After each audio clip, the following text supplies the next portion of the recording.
Continuando a leitura do livro O Mestre dos Mestres, pelo Espírito Miramês, recebido por João Nunes Maia. Capítulo 5.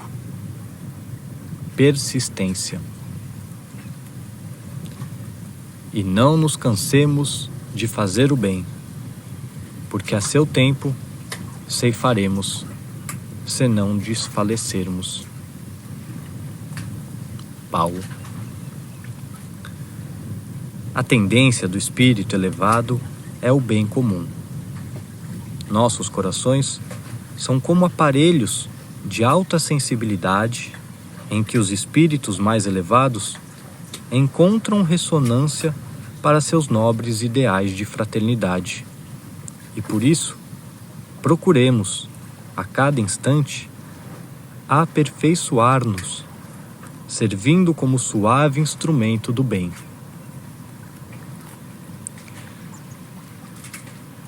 Poder-se-iam abrir discussões intermináveis acerca da definição do bem, como pode ser ele entendido e praticado. Faltam-nos recursos na linguagem humana e só os encontramos na sensibilidade e no sentir. Todos os estudantes da verdade sentem como deve ser praticado o bem, como permutar a amizade, como praticar a caridade e como ser útil ao semelhante. O espírito mais vivido desenvolveu em seu coração recursos perceptivos para melhor entender a vida, deixando que as coisas se façam normalmente, oferecendo apenas o incentivo naquilo que entendem como necessário. Criar condições para que vivam em paz consigo mesmo é o maior bem que podemos fazer aos nossos semelhantes. Outros irmãos, meditando sobre as leis de Deus, argumentam em monólogo quase diário. Parece que a consciência é retardada por nos condenar depois que já erramos. Na verdade, ela é tão sensível. Ela é Deus em nós. Mas não nos adverte antes do erro. Por que também o remorso e o medo não nos atacam antes de cairmos nos labirintos das viciações? Será que a consciência sente prazer com as nossas misérias? Poderiam prosseguir argumentando aqueles outros irmãos que, em determinados casos, somos mais ou menos avisados das consequências dos erros. Junto da pequena advertência, no entanto, está o prazer de errar, que é muito maior e, por consequência, caímos no erro, o que nos faculta uma sensação bem mais agradável que, às vezes, permanece por bastante tempo. Não é difícil explicar esse incidente que todos nós, de uma certa forma, enfrentamos, nessa marcha inevitável pelo caminho do progresso. Primeiramente, não pode a consciência condenar aquilo que não existe. Além disso, essa força divina em nós respeita a liberdade a nós concedida pela bondade dos céus, que nos ensina como conquistar a felicidade. A consciência não sente prazer com as misérias humanas. Antes do erro, todos os espíritos são advertidos, uns mais, outros menos, de acordo com o grau evolutivo de cada um. O que acontece é que os que têm mais tendências para errar estão mais ligados ao atavismo da vida física. Sentem maior prazer no erro do que no remorso, contra o qual foi advertido. Ninguém evolui somente acertando. Errar em uma área da vida é apanágio de quem nela não fixou as devidas experiências.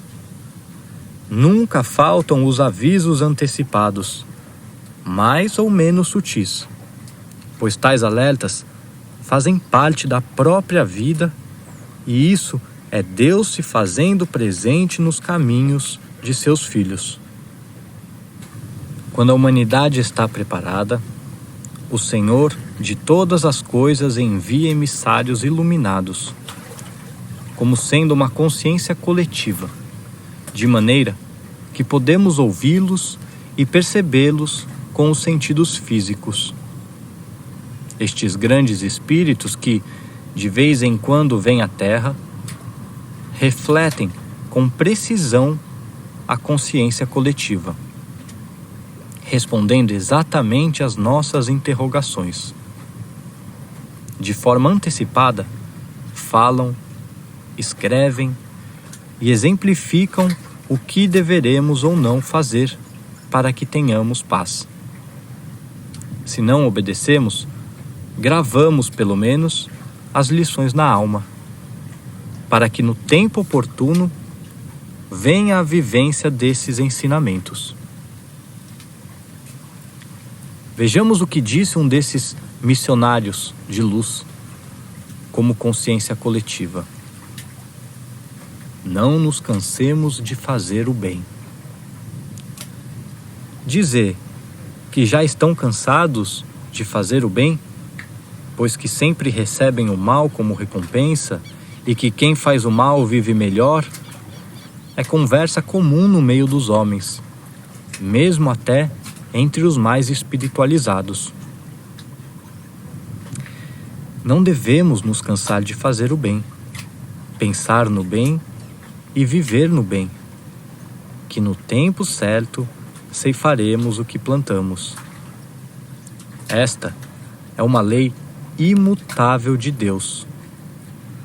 Aquele que desfalece na prática do bem tem ainda no coração mais mal do que propriamente bem, pois o que se apresenta em maior proporção dentro de nós abafa, ainda que temporariamente, o outro.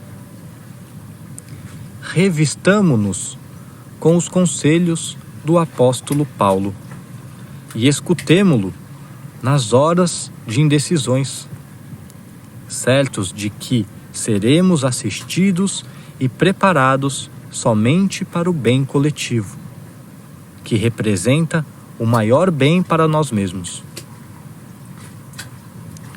Na vivência do Evangelho, extraímos algumas normas sobre o bem que deveremos fazer.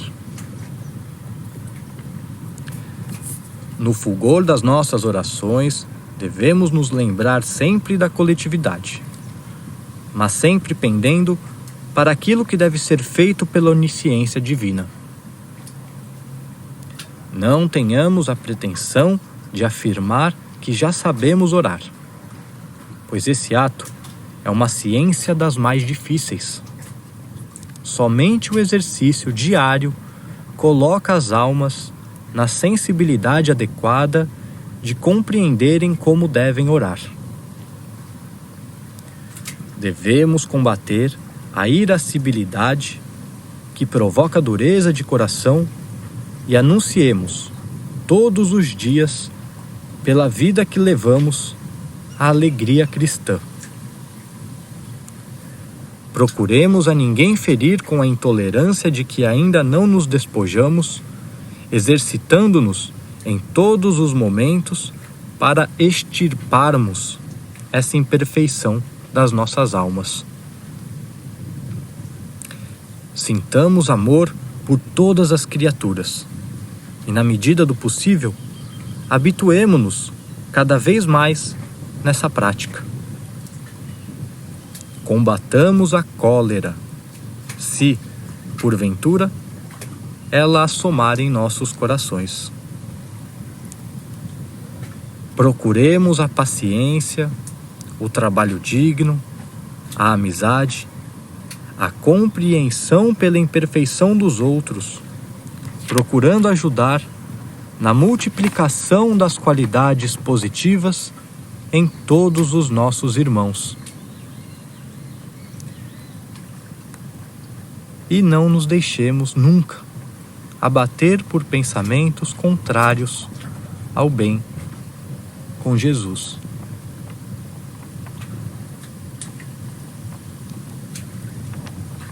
E não nos cansemos de fazer o bem, porque a seu tempo ceifaremos, se não desfalecermos.